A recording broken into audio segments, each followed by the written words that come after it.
Voyez-vous, est-ce que vous voyez ce que je vois? Vous voyez ça, ce que je vois? C'est ça la révélation. Une révélation qui n'a pas la base des Écritures. Ce n'est pas une révélation. Jésus tourne tout autour de lui-même. Les Écritures parlent de lui. C'est lui-même les Écritures, c'est lui-même les songes et c'est lui-même l'explication du songe. Donc on ne peut pas prendre un exemple du monde ramené dans les choses de Dieu. Ça va nous tuer. C'est le fait étranger. Est-ce que vous voyez ça? Voilà. Nous rentrons encore. Bon, je n'ai pas donné l'écriture des gens, mais nous connaissons. Nous croyons que nous sommes en train de parler aux gens avancés dans ces choses. Voyez? Donc, quand je ne donne pas l'écriture, lire à tout moment, nous savons, nous connaissons là où c'est écrit. Donc, les disciples que Jésus aimait beaucoup. Oh. Donc, les bien-aimés de Jésus, ces gens, en d'autres termes, les bien-aimés, voilà, Benjamin, c'est l'église bien tapée, c'est ça. Le bien-aimé de l'Éternel, c'est Benjamin. Donc, c'est lui le bien-aimé de l'Éternel. Donc, c'est pourquoi Jésus l'aimait beaucoup, c'est son bien-aimé. Voyez-vous? Donc, ces gens, est-ce que vous voyez ça? Donc, nous sommes en train d'expliquer des choses cachées. Mais remarquez ici, vous allez remarquer une chose. Judas étant l'homme, je rentre pour expliquer cet homme que ses mains doivent être puissantes. Or, les mains, hein, bon, je prends l'écriture. On a tellement beaucoup à dire ici. Donc, je rentre dans la bénédiction de Judas. Je vais expliquer Judas. Voici sur Judas ce qu'il dit. Écoute, ô Éternel, la voix de Judas. Donc, la voix de Judas doit être écoutée par l'Éternel. Donc, Kakate, il n'y a pas de rideau, il n'y a rien. Il faut que sa voix soit écoutée par l'Éternel. Et ramène-les vers son peuple. Donc, Judas a un peuple. Judas a un peuple. Donc, il faut que l'Éternel ramène Judas vers son peuple. C'est pourquoi Dieu avait pris Jésus. Il a donné Jésus à un peuple. Parce que Jésus, c'est Judas. Donc, lui étant le quatrième, le lion, il a un peuple. Ce qui va le ramener vers son peuple, c'est l'Éternel. Est-ce que vous voyez ça? Donc, en réalité, Jésus est ramené vers son peuple. Dieu nous a donné Jésus parce que Jésus a un peuple. Est-ce que vous voyez ça? C'est ça la bénédiction que je suis en train de voir et d'expliquer ici. Le corps est en Christ, frère. Donc, c'est ce que le frère Paul nous dit. Voyez-vous? Il dit que ses mains soient puissantes et que tu lui sois en aide contre ses ennemis. Ah, ça j'aime. Oh. Et que ses mains soient puissantes. Bon, vous voyez que... Mais Dieu va lui venir en aide. Ça j'aime. Ça j'aime. En tout cas, les Écritures, la Bible dit vrai, que ça ne peut pas se contredire. Les Écritures ne peuvent jamais se contredire. Voyez-vous? Car, hein, c'est Isaïe qui le dit, hein. Isaïe chapitre 34, 16, si je ne me trompe pas. Donc, les livres, l'Esprit de l'Éternel les a bien arrangés. Donc, les Écritures, ce sont des frères. Ça ne peut pas se contredire. Même si une contradiction paraît visible noir sur le blanc, mais si nous l'expliquons, la révélation vient, ça arrange les choses. C'est l'Esprit de l'Éternel. Donc, il n'y a pas de contradiction dans les Écritures. C'est pourquoi nous disons que, frères, les Écritures, ce sont des frères. Est-ce que vous voyez ça? Les Écritures, ce sont des sœurs. Les écailles des crocodiles. Est-ce que vous... Ça ne peut pas se battre. Voyez-vous? Donc, c'est ma part. C'est ainsi que le frère ne peut pas se battre. Est-ce que vous voyez ça? Parce que nous sommes des frères. Est-ce que vous voyez ça? Il n'y a pas de combat entre les frères. Parce que nous sommes des frères. Voyez-vous? Donc, parce que les Écritures elles-mêmes ne se battent pas. Donc, moi, je ne vois pas que Moïse, qui est en train de battre son frère Aaron, non. Les Écritures ne se battent pas. Nous aussi, on ne peut pas se battre entre nous, frères. Parce que nous sommes des frères. C'est pourquoi il y a une Écriture, frère. Bon, ça c'est entre parenthèses. Hein. Il y a une Écriture. C'est pourquoi moi, je me suis dit que tout celui qui parle ce langage, c'est mon frère. Est-ce que vous voyez ça? Donc, c'est mon frère. Soutenons-nous, ayons l'amour, soyons un, ça fait la force. Est-ce que vous voyez ça? Nous sommes les écailles des crocodiles. Nous sommes des frères. Donc, en réalité, je vais expliquer entre parenthèses. C'est pas dans l'enseignement, mais je vais expliquer. Mais je vois comme si aussi j'ai pris longtemps. Hein? Je ne sais pas, mais comme si j'ai déjà parlé un peu longtemps. Bon, je vais essayer un peu. On n'est pas pressé, comme nous avons dit ça avec les bien-aimés frères. que si ça finit pas, on va venir encore le samedi prochain pour mettre point virgule. Je pense bien. C'est pas dans les Écritures, c'est pas dans notre enseignement, mais je vais dire ça. Saisis-moi bien, n'interprétez pas autre chose que ce que j'ai dit. Vous savez, dans les Écritures, quand le Seigneur a déchiré la royauté, hein, on avait eu ça comme partage aussi avec le Saint des colonnes, on avait fait le partage sur ça. Quand l'Éternel avait déchiré la royauté, vous savez que Jéroboam était parti, parce que Jéroboam n'était pas roi. Est-ce que vous voyez ça? C'est Roboam qui régnait. Maintenant, le problème c'était quoi? Maintenant, quand il est parti, Israël et le peuple l'ont élu comme roi. Ah, tu es devenu roi, notre roi. Roboam entend ces choses.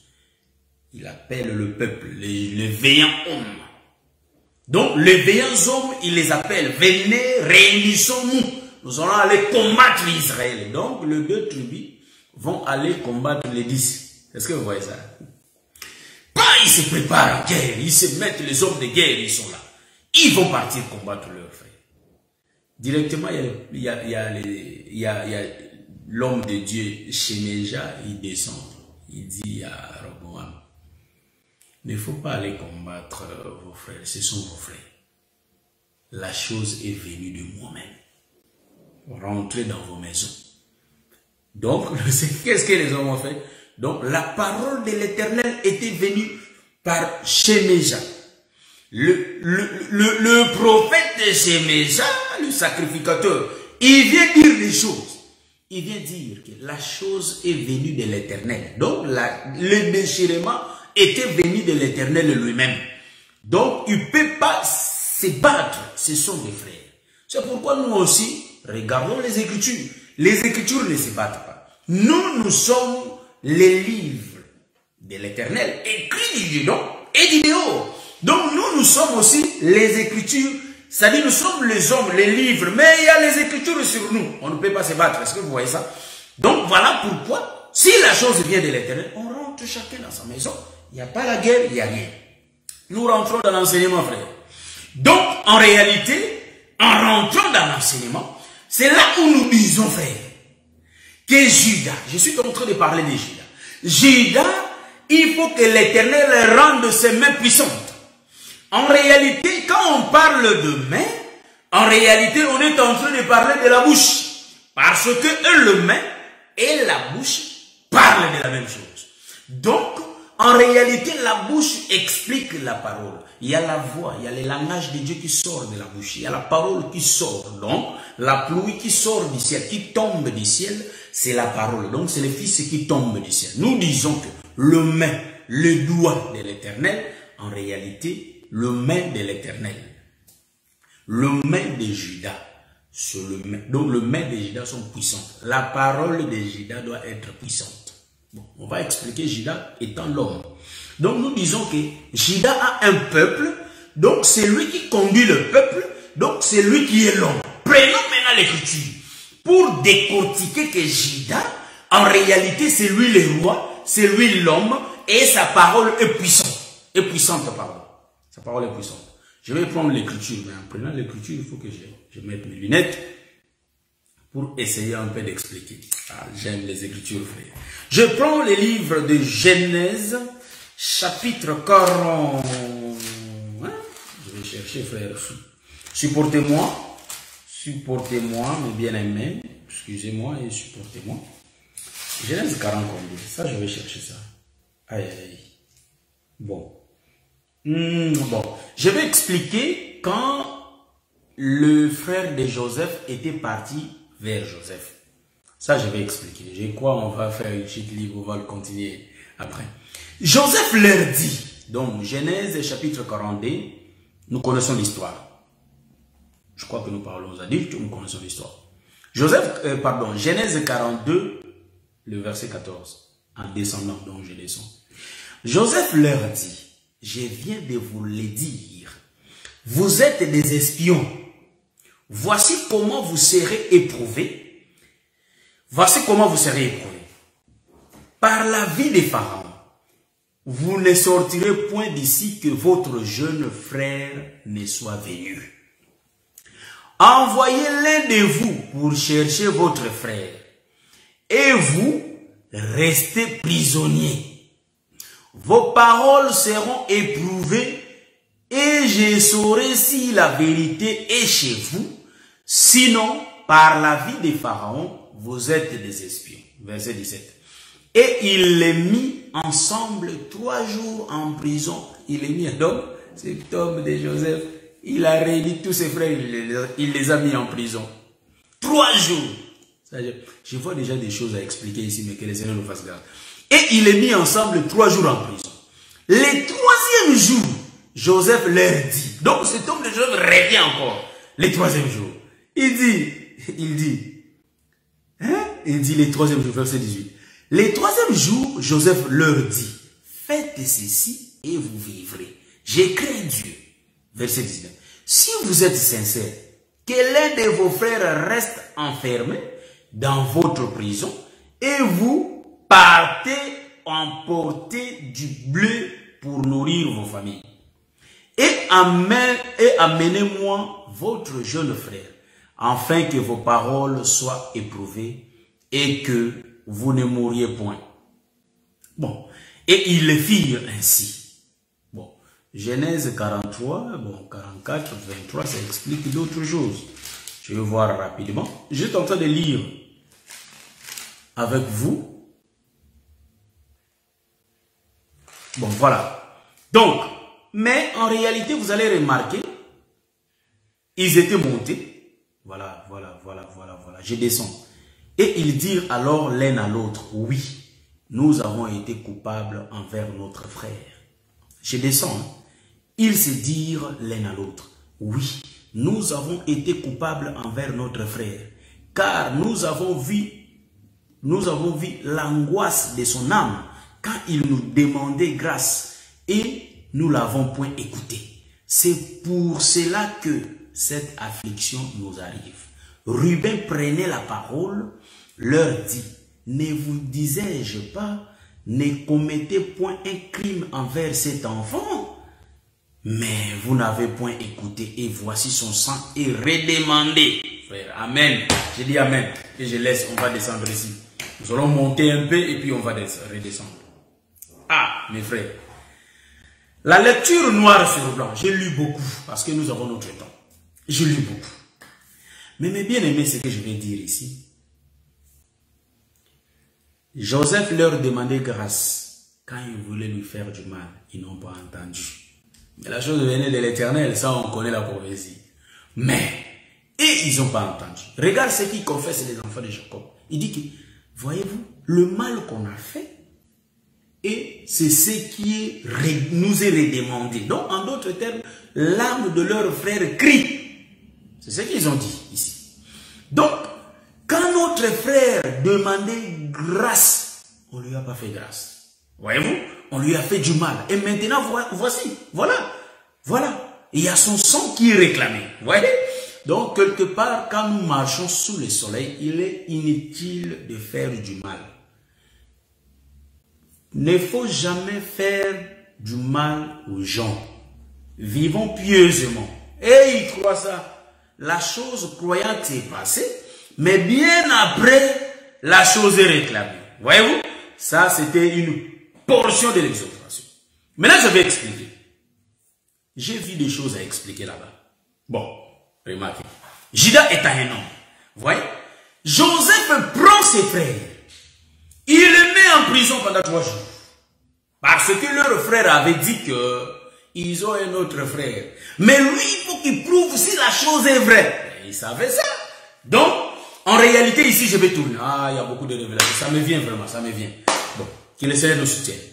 Ici, je vais expliquer une révélation par une. Remarquez. Je suis en train de voir Joseph qui prend ses frères. Il les met ensemble. Boum, dans la prison. 3 jours. Après 3 jours, il revient. Pourquoi ils étaient mis en prison? Parce que les frères ont donné l'évangile du fils avant que le fils vienne. Est-ce que vous voyez ça? Est-ce que vous avez vu ça? Ah, moi j'acclame le Seigneur. Comme fait mon bien-aimé de l'Amérique. Ah, nous acclamons le Seigneur. Est-ce que vous voyez ça? Donc, on acclame le Seigneur parce que Joseph qui prend. Bon, je vais tourner aussi ici. Il y a beaucoup de mouvements à tourner. Si nous lisons l'Écriture, le Seigneur nous ouvre les yeux. Si nous lisons, il nous ouvre les yeux. Nous disons Amen. Donc, continuons à être humbles, le Seigneur nous fera la grâce.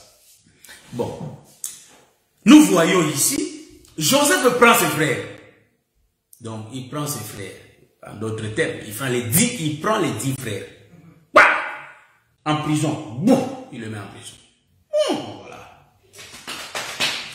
En réalité, ici, selon la comptabilité de Dieu, nous allons dire qu'ici, Joseph, il est l'homme. Bon, je vais couper, hein, je coupe d'abord. Je coupe pour expliquer ça. Hein, nous sommes des ministres de découpage, frère. Nous découpons. Je vais couper pour dire que Joseph qui met ses frères dans la prison, il est l'ombre du Père. La prison, c'est la tombe de Jésus. Est-ce que vous voyez ça? La prison, c'est la tombe de Jésus. Il va prendre ses frères la loi. Il va prendre ses frères la parole. Ils vont prendre la parole, l'enfermer pendant 3 jours.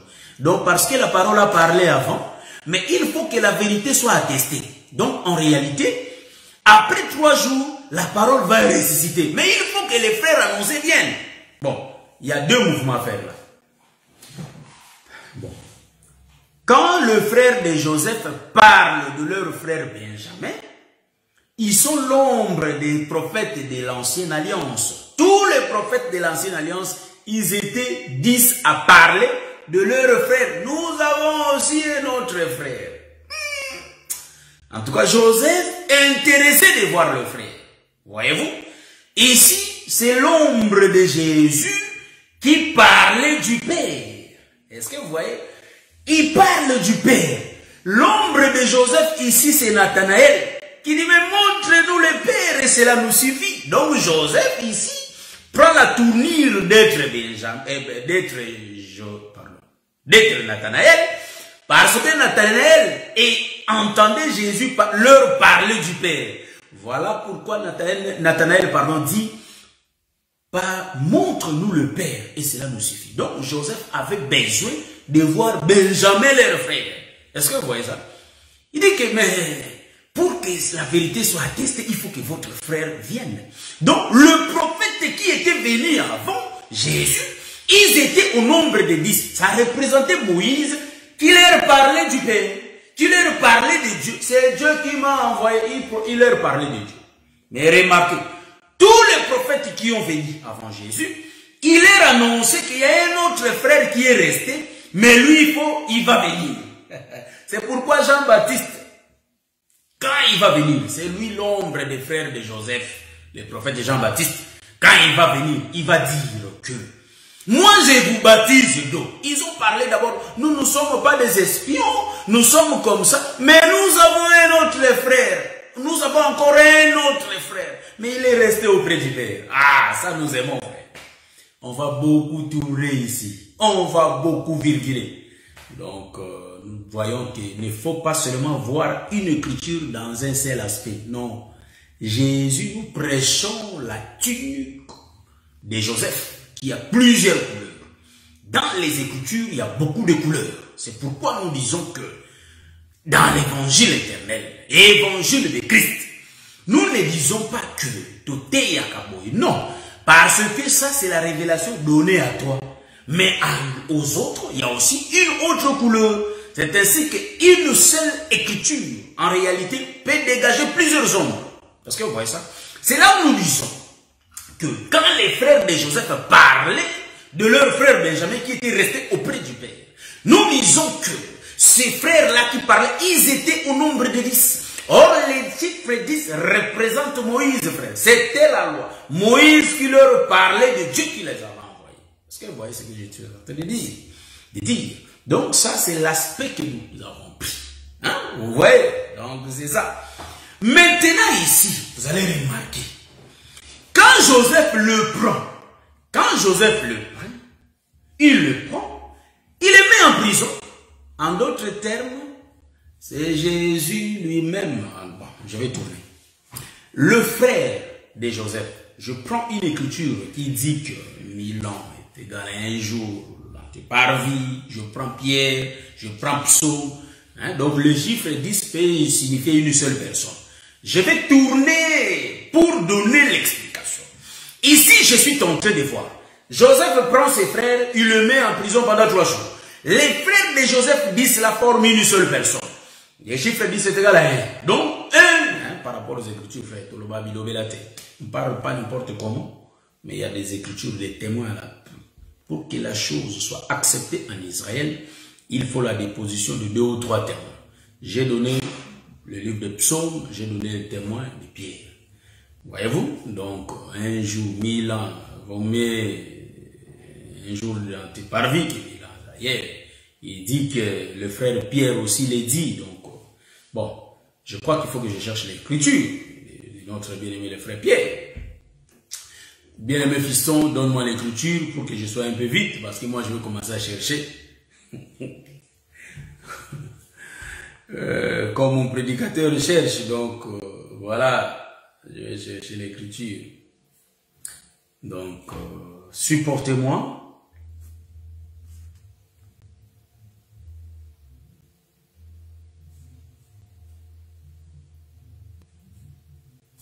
Je vais chercher. Si vous voyez l'écriture, vous pouvez me mettre dehors. Je cherche le frère Pierre. Hein. Je vais toucher.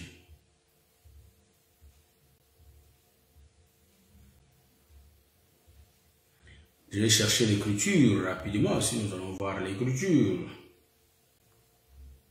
Voilà. Bon, je prends ma Bible. Je cherche directement dans ma Bible. Là, je vais trouver ça plus facilement. Donc, je cherche l'écriture de Pierre, hein, qui parle de 1000 ans est égal à un jour. Hein?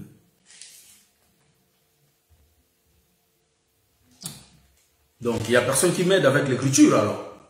1000 ans est égal à un jour. Je cherche l'écriture là rapidement.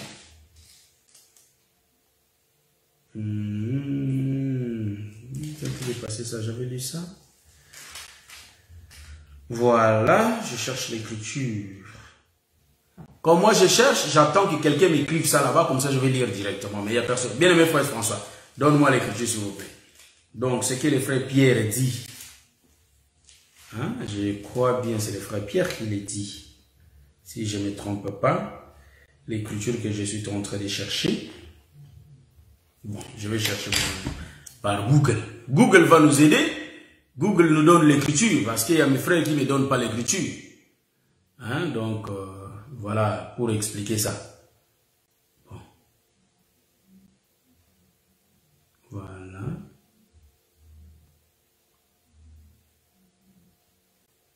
Mille est égal à un jour. Comment vous ne trouvez pas l'écriture, frère?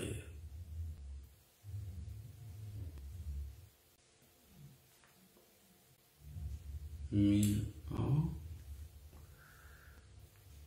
1000 ans.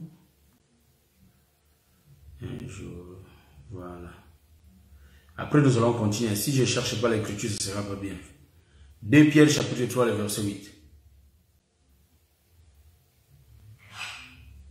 Voilà. 2 Pierre. Ah, bien aimé, il faut lire les écritures. Ah, le bien aimé fiston m'a donné ça. Voilà, moi j'ai trouvé. Mais il est 2 Pierre, chapitre 3, le verset 8.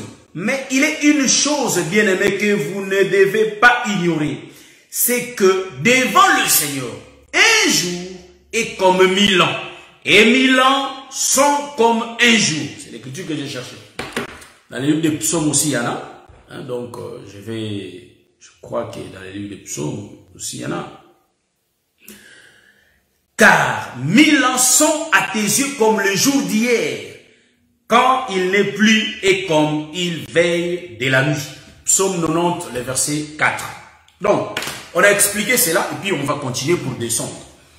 Donc, quand il prend ses frères 10, il n'a épargné aucune personne. Il a pris ses 10 frères. Il le met dans la prison. En réalité, le 10 frères explique une seule personne qui a été mise en prison. Donc nous disons que quand on avait mis Joseph aussi dans la prison, donc il était sous la terre. Est-ce que vous voyez ça? Donc ici nous disons que, en réalité, quand Joseph prend ses frères, il le met en prison, en réalité c'est Jésus que Dieu a mis sous la tombe. Est-ce que vous voyez ce que je dis?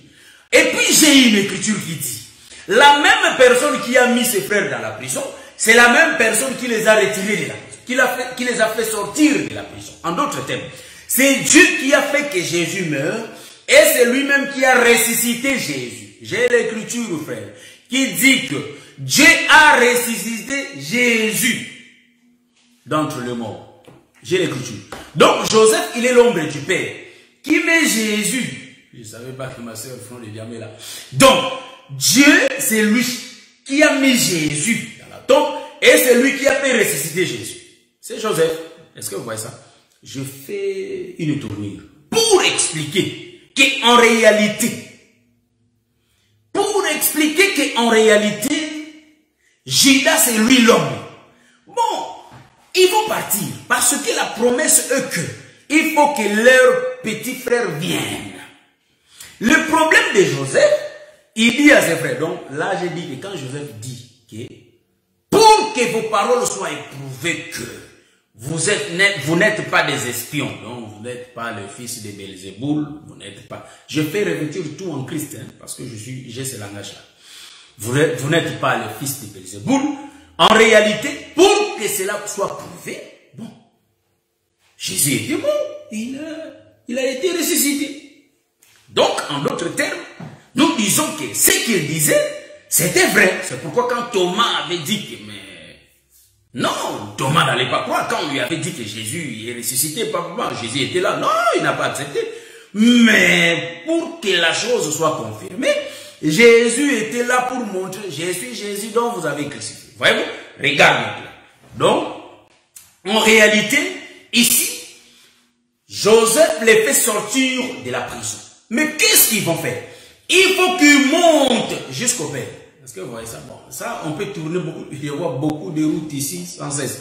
Donc, en réalité, ils vont monter. Quand ils montent vers le Père, pour aller demander Benjamin, nous disons que c'est Jésus ressuscité.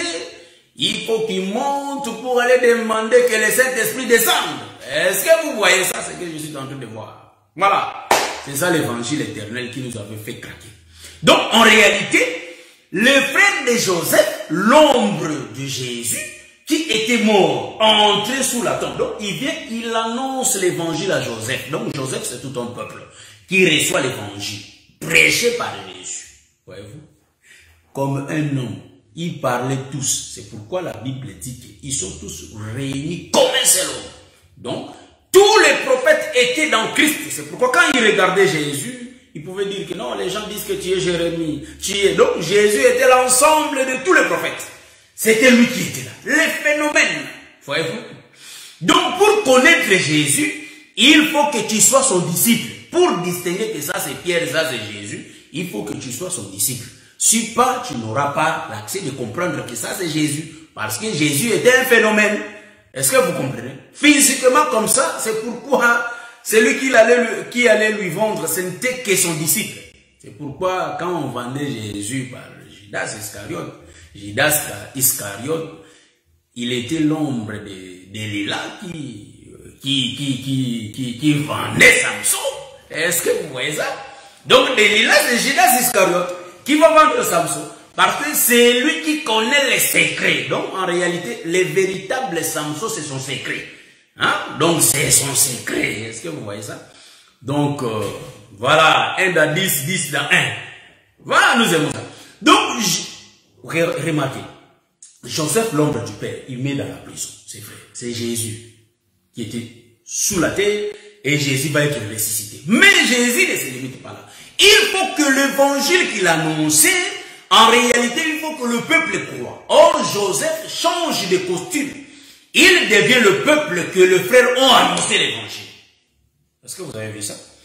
Voilà pourquoi, quand ils seront sortis de la prison, il faut qu'ils montent à Cana vers le Père. On peut tourner aussi les autres. Je vais tourner encore. Ils montent à Cana vers le Père. Pourquoi? Parce que quand ils vont monter vers le Père, la bénédiction de Judas dit quoi? La bénédiction de Juda nous dit ici, il faut que l'Éternel exauce sa voix. Donc, quand Juda va, donc là, ils vont partir tous. Mais c'est Juda qui parle. Parce que la bénédiction dit que Juda, en réalité, il faut que l'Éternel écoute sa voix. Donc, c'est Juda qui va parler vers le Père. Il faut qu'on puisse descendre vers cet homme. Mais pour que nous soyons accueillis, il faut que les petits frères soient avec nous. Ah, ça, j'aime ça, frère. Donc, en réalité, il faut que les pères libèrent Benjamin. Mais pour que les pères puissent libérer Benjamin, en réalité, il faut que il faut que Juda parle. La voix qui est exaucée vers le Père, c'est seulement la voix de Juda. La voix que le Père exauce, c'est la voix de Juda. C'est Juda qui est l'homme. Donc c'est pourquoi je vous dis que le Saint-Esprit va descendre, qui est l'ombre de Benjamin. Le Saint-Esprit descend avec. C'est pourquoi je vous dis que toi tu crois que le Saint-Esprit va te descendre, va me descendre si je n'ai pas Christ. Donc Christ descend ensemble avec le Saint-Esprit. C'est ainsi que vous allez remarquer, Moïse aussi n'était pas descendu seul. En Égypte, Moïse était descendu avec Aaron. Il descend toujours deux. Le Saint-Esprit, Jésus est déjà parti. Jésus est là. Jésus est avec nous. Est-ce que vous voyez ça? Donc le Saint-Esprit va descendre. Quand Joseph va voir, c'est votre frère. Voyez-vous? Donc en réalité, c'est le Saint-Esprit bien-aimé qui nous convainc. C'est pourquoi la Bible dit que le Saint-Esprit atteste à notre esprit que nous sommes enfants de Dieu. Voyez-vous? Donc la véracité de la chose, c'est le Saint-Esprit. Il faut que nous recevons le Saint-Esprit pour voir que nous sommes de Dieu. Nous sommes ses enfants. Bon, permettez-moi, je vais tourner encore la nuée pour démontrer Juda. Ici, je vais tourner l'autoroute. J'arrive pas, il faut que je change de bande. Cette bande est trop longue. Cette bande est trop lente. Je vais changer un peu de bande. Bon, voilà. Ici, vous allez remarquer. Vous allez remarquer que Joseph a dit une chose. Joseph avait dit une chose à ses frères. Ça, je vais prendre l'écriture, qu'on puisse lire ça. Joseph avait dit, si vous partez et que vous ne recevez pas, et que vous ne revenez pas avec votre frère, vous ne verrez pas ma face. Donc, pour voir encore la face de Joseph, en réalité, il faut que Benjamin soit là. Si Benjamin n'est pas là, la face de Joseph ne sera pas vue, ne sera pas revue. Bon, je vais prendre l'écriture là. On lit d'abord parce que l'écriture va nous... Hein, c'est un tremplin. L'écriture là, ça va nous servir de tremplin pour essayer un peu de sauter, pour voir des choses. Voilà. Donc, je prends l'écriture. Rapidement, je vais prendre l'écriture. Genèse chapitre 40, c'est pas moi, 43 je crois. Hein. Genèse, supportez-moi vraiment. Je vais prendre 43, le verset 5, je crois. Hein. Donc, voilà, 43, 5. Mais si tu ne veux pas l'envoyer, hein, écoutez, ça c'est la voix de Juda. Il dit à leur papa, mais si tu ne veux pas l'envoyer, nous ne descendrons point, car cet homme a dit, cet homme c'est qui? C'est Joseph. En d'autres termes, Joseph a dit, vous ne verrez pas ma face à moins que votre frère ne soit avec vous. Donc, en réalité, pour que les frères de Joseph revoient la face de Joseph, il faut que Benjamin soit avec eux. Bon, je vais expliquer. Je vais tourner la nuit, comme le dit le docteur. Je vais tourner, je vais toucher la nuit, la tourner, je tourne la nuit. Pour dire quoi? Je touche la nuit pour dire que cet homme de Benjamin, en réalité, il est en Égypte. Donc, j'ai changé. Ici, c'est la révélation. J'aime ça.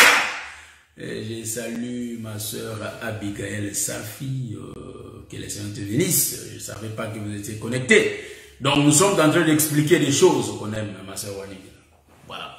Donc, ici, l'Écriture nous a donné la permission de tourner. Donc, nous prenons une autre face de l'écriture. Pour expliquer quoi? Pour essayer d'expliquer que La maison de Jacob devient l'Égypte. Jacob, c'est lui Pharaon. Il détient qui? Il détient l'enfant. L'enfant Benjamin, l'ombre d'Israël. Mais qui sont où? En Égypte. Remarquez. Maintenant, est-ce que je tourne bien? Je suis en train de voir des paramètres. Est-ce que je tourne bien? Voilà, il faut que je garde la bande. Voyez? Maintenant, en réalité, pour revoir la face de Joseph, Joseph, il est maintenant l'ombre du Père. Il va envoyer les gens en mission. Le problème de Joseph, c'est quoi? Il faut que le peuple remonte. Donc, je suis en train de voir Moïse et les buissons ardents. Moïse, c'est lui le porteur de la loi. Jean 1, chapitre 17, nous dit que la loi a été donnée par Moïse. Donc, Moïse, c'est le chiffre 10. Nous disons que les 10 frères, en réalité, ils représentent Moïse. Les 10 frères vont écouter la voix de l'Éternel. Quelle est cette voix? C'est Joseph qui est la voix. Qui est la voix de l'Éternel? C'est Joseph qui est l'ombre du Père. Il va envoyer ses frères en mission. Leur mission, c'est quoi? C'est faire sortir Benjamin de l'Égypte et les ramener vers lui. S'il n'y a pas Benjamin, en réalité, il n'y aura pas... Donc, Moïse ne révélera pas Dieu s'il n'y a pas le peuple avec lui. Est-ce que vous comprenez? Voilà pourquoi le serviteur le plus ancien de la maison d'Abraham, voyez-vous, Abraham, c'est lui qui envoie. Donc, Abraham devient Joseph, qui envoie en réalité le serviteur le plus ancien. Vous voyez beaucoup d'aspects que nous sommes en train de voir. Donc, en réalité, le serviteur le plus ancien de la maison d'Israël, nous disons que c'est lui l'ombre des frères de Joseph. La mission était quoi? Il faut que Rebecca rentre pour que Isaac puisse le voir. Est-ce que vous voyez ça? Donc nous disons ici que le frère de Joseph, ce sont eux, Moïse, qui va descendre en Égypte. Donc quand Moïse va descendre en Égypte, en réalité vous allez comprendre que Moïse va aller là-bas. Mais le père ne peut pas laisser comme ça, il faut qu'il conteste. C'est pourquoi Jacob avait dit, mais pourquoi vous m'avez fait ça? Pourquoi vous avez parlé de votre frère? Est-ce que vous voyez ça? C'est ça la contestation. Bon, dans l'ombre, c'est tellement flou, on ne peut pas voir. Il faut que je cherche les autres écritures. En réalité, selon la prophétie de Moïse envers Juda, il dit que ses mains soient puissantes. Bon, je vais expliquer les mains. Le main de Juda a dit, c'est-à-dire le main ont 10 doigts. 5 doigts de gauche et 5 doigts de droite. Voilà pourquoi j'avais bien dit que je vais revenir sur Samson. Remarquez, Juda, en réalité, il faut que l'Éternel lui vienne en aide. Il faut que ses mains soient puissantes. Or, j'ai bien expliqué. Le main ne sont rien d'autre que la bouche. Parce que le main explique la parole par rapport au livre des rois. Nous voyons que quand le prophète Élisée demandait la pluie de redescendre, la pluie, en réalité, la nuée avait formé la forme, a pris. Donc, il y avait la nuée qui avait pris la forme de la pomme de la main d'homme. Voyez-vous? Donc, la pomme, mais qui avait 5 doigts. Voyez-vous? C'est ça la pomme de la main d'homme. Mais en réalité, ici, vous allez comprendre que ces mains doivent être puissantes. Donc, les mains puissantes, c'est le main qui est capable d'aller, comme Samson, déchirer les lions et prendre le miel. Voyez? Donc le miel c'est Benjamin. Il faut que Samson parte. Donc le main c'est Benjamin. La bouche, la parole, doit parler à Jacob pour que Jacob puisse libérer. Mais Jacob ne peut pas libérer comme ça. Il va d'abord contester. Mais pourquoi ça? Mais il va libérer. En d'autres termes, c'est Moïse qui parle devant Pharaon. Mais Moïse ne peut pas prendre le peuple seulement comme ça. Mais non. Il faut que Moïse fasse des choses. Donc, les 10 doigts de Benjamin, les 10 doigts de Juda, ce sont les 10 plaies de Moïse en Égypte. Est-ce que vous remarquez ça? Parce que pour que le peuple soit relâché, il faut que les 10 plaies, donc c'est les 10 doigts qui travaillent. Première plaie, deuxième plaie, troisième, quatrième, jusqu'à la 10e. Vous voyez? Donc, nous disons que les 10 plaies que Moïse avait fait des miracles en Égypte, c'est les 10 doigts. Parce que le main de Judas doit être puissante. Mais c'est l'Éternel qui lui vient en aide. Donc l'aide de l'Éternel, c'est-à-dire l'Éternel était là pour accomplir tout ce que Moïse demandait. Est-ce que vous voyez ça? C'est pourquoi quand Jésus parlait, il disait que celui qui m'a vu a vu le Père. Donc en d'autres termes, il y avait toujours le Père en Jésus pour lui secourir. C'est ça la bénédiction de Moïse vers vers Judas. Donc l'Éternel venait toujours, il venait toujours à l'aide de Judas. Vous voyez? Donc quand ils ont parti là-bas pour prendre Benjamin, en réalité Benjamin il est l'ombre d'Israël. Mais ils vont partir tous. Voyez-vous? Donc c'est les 10. Ils partent tous pour reprendre. Bon, j'ai lu qu'un de vous doit être fermé jusqu'à ce que vous reveniez. Voyez-vous? Donc j'ai lu. Mais moi j'ai dit.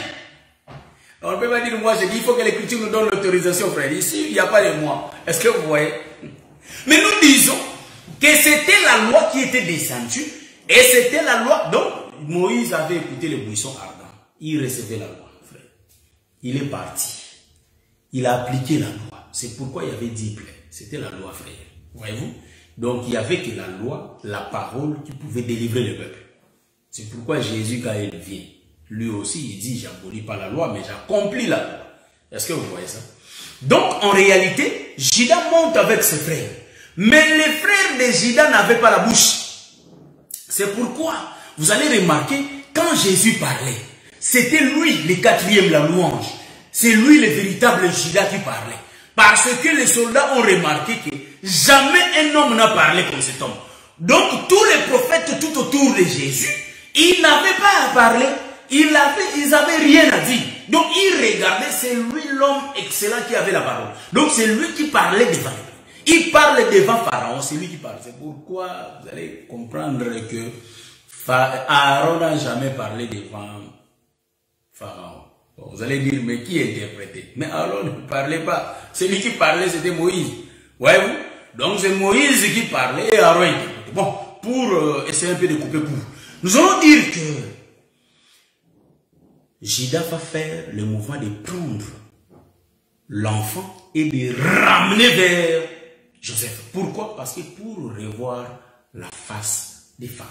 Pardon, la face, pardon, de Joseph. Or, Joseph, c'est l'image du Père. Voilà pourquoi les serviteurs les plus anciens de la maison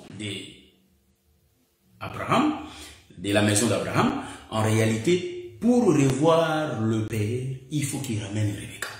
Est-ce que vous voyez ce que... Donc, j'ai tourné la nuit. On peut encore tourner la nuit. Donc, celui qui a la bouche, c'était Judas.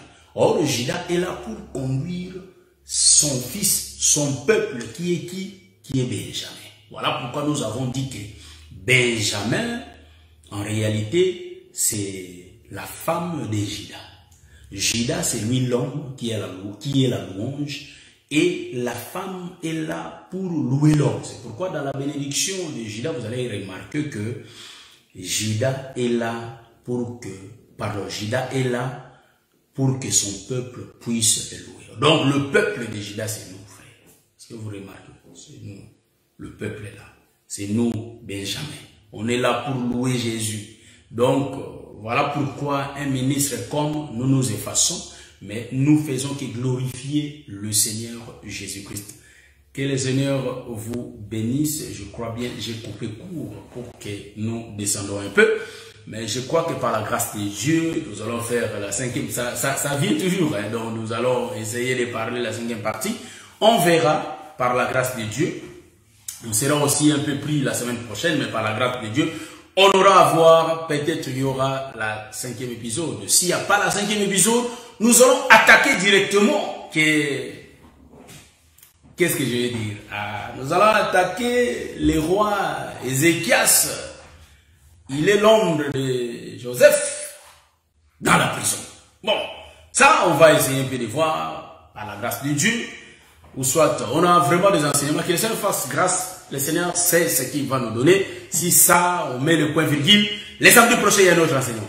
Que le Seigneur vous bénisse. On est ensemble par la grâce de Dieu. Je salue tout le saint par la grâce du Seigneur. Nous allons savourer la musique. Voilà, j'aime ça. Je vous salue tous au nom de Jésus. Je vous resalue au nom de Jésus. Je cherche la musique à mettre là. Aïe, aïe.